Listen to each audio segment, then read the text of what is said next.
Hello everyone, welcome back to the Unorthodox Way channel. Today I have made this question which says that if the length of certain rectangle is decreased by 4 centimeter and its width is increased by 3 centimeter, a square with the same area as the original rectangle would result in the perimeter of the original rectangle in centimeter is.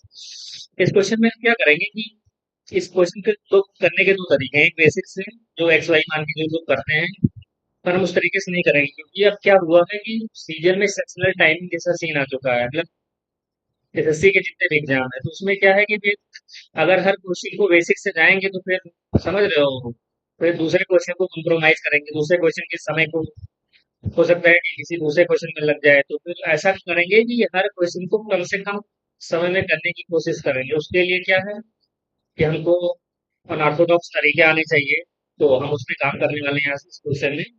इसमें हम लगाएंगे cross product method.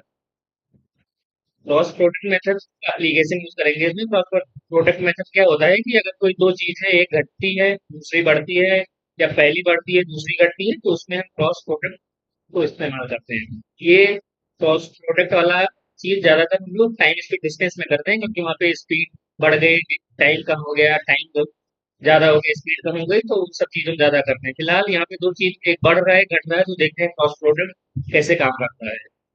चलते हैं, start करते हैं।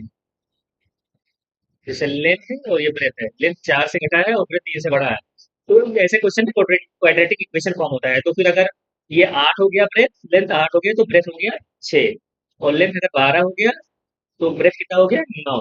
अगर length 16 हो गया, 4 से 16, तो ये हो जाएगा 12। आप देखो मैं यहीं पे क्यों रुक गया, क्योंकि उसने कहा है कि स्क्वायर फॉर्म हो जाता है। स्क्वायर का क्या सीन रहता है कि चारों साइड बराबर रहती है, और स्क्वायर का एरिया क्या रहता है, ए स्क्वायर रहता है। तो जब क्रॉस प्रोडक्ट लगाएंगे तो ये वाला जो सीन है, ये देखो 12 12 आ गया, तो इसी से पता चल गया कि 144 जो है उसका एरिया होएगा। उसमें जो स्क्वायर की साइड बनेगी जाके, मतलब लेंथ को 4 सेंटीमीटर घटाने और ब्रेथ को 3 सेंटीमीटर बढ़ाने पे, वो स्क्वायर की साइड होगी 12। तो इसीलिए जब ये मतलब जो 12 है दोनों बराबर है, इसी से पता चल गया कि यही होगा वो स्क्वायर की साइड। तो फिर रेक्टेंगल का क्या सीन होगा, तो ये जो रेक्टेंगल का सीन है, ये 16 जो है वो रेक्टेंगल की पहले साइड रही होगी, और ब्रेथ रहा होगा रेक्टेंगल का 9। तो जब 16 में 4 कम करेंगे तो वो जाके 12 हो जाएगा, और जब रेक्टेंगल रेक्टेंगल के ब्रेथ में 9 में 3 ऐड करेंगे तो 12 हो जाएगा। तो वही क्वेश्चन कह रहा है कि जब 4 घटाएंगे यहाँ से तो वो 12 बन जाएगा, और जब रेक्टेंगल के ब्रेथ में 3 ऐड करेंगे तो भी स्क्वायर फॉर्म में बने तो भी 12 बन जाएगा। देख लो यहाँ पे 12 12 आ गया। तो फिर रेक्टेंगल का लेंथ क्या हो गया 16, और ब्रेथ कितना हो गया 9। तो इन दोनों का पेरीमीटर पूछा है रेक्टेंगल का, तो 2 इंटू एल प्लस बी कितना हो गया 25, तो ये 50 के बराबर आ गया। तो इसका आंसर ये होगा। इसका बेसिक सॉल्यूशन भी करा देते हैं, लेकिन हमें लगता है कि बेसिक्स करने की जरूरत नहीं है। बेसिक्स क्या है देखते हैं। बेसिक्स बेसिक्स क्या है, बेसिक्स ये है कि अगर अगर रेक्टेंगल है जिसकी, सॉरी, रेक्टेंगल थोड़ा छोटा ही बन गया। ये रेक्टेंगल है, जो लेंथ है ये ब्रेथ है। कह रहा है कि अगर वो लेंथ को डिक्रीज किया जाए 4 सेंटीमीटर, तो एल माइनस 4, तो फिर वो ब्रेथ को 3 से बढ़ाया जाए तो वो स्क्वायर बन जाता है। तो ब्रेथ प्लस 3, तो ये स्क्वायर बन गया, देख रहे हो यहाँ पे स्क्वायर। तो यहाँ से फिर एल क्या आ जाएगा, L minus 7 is equal to breadth. और अगर रेक्टेंगल का एरिया और एरिया स्क्वायर दोनों बराबर ही तो होंगे, तो एरिया रेक्टेंगल क्या होगा, एल इंटू बी होगा, एरिया स्क्वायर क्या होगा कि एल माइनस 4 और B plus 3, L into B, मतलब स्क्वायर साइड बराबर रहेंगे दोनों को। तो बी प्लस 3 को क्या लिख सकते हैं यहाँ पे, एल माइनस 4 ए का स्क्वायर ही लिख सकते हैं। और क्या है कि यहाँ पे आप एक ही वेरिएबल में करेंगे तभी अच्छा रहेगा। तो बी को क्या लिख सकते हैं यहाँ पे, बी को लिख सकते हैं एल इंटू एल माइनस 7।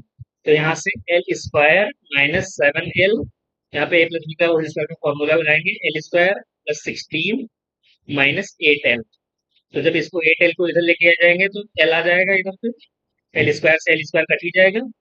और फिर ये क्या मतलब, सॉरी, एल स्क्वायर 16 आएगा यहाँ, 14। तो एल की वैल्यू कितनी आ गई 16। अगर एल 16 है यहाँ पे, तो ब्रेथ कितना हो गया यहाँ पे, 16 में 7 गए 9, ब्रेथ 9 हो गया। तो यहाँ से पेरीमीटर निकालेंगे तो 2 इंटू एल प्लस बी कितना हो जाएगा, ये 16 और 50 आ जाएगा। तो यहाँ से भी करेंगे तो, लेकिन क्या है कि अब यहाँ पे एल बी मानना पड़ रहा है, वहां पे हम डायरेक्ट जाएंगे, डायरेक्ट करेंगे कि मतलब डायरेक्ट कैसे करेंगे वो तो आप पहले देख लीजिएगा कि कैसे किए हैं, तो उससे आंसर नहीं आ सकता है।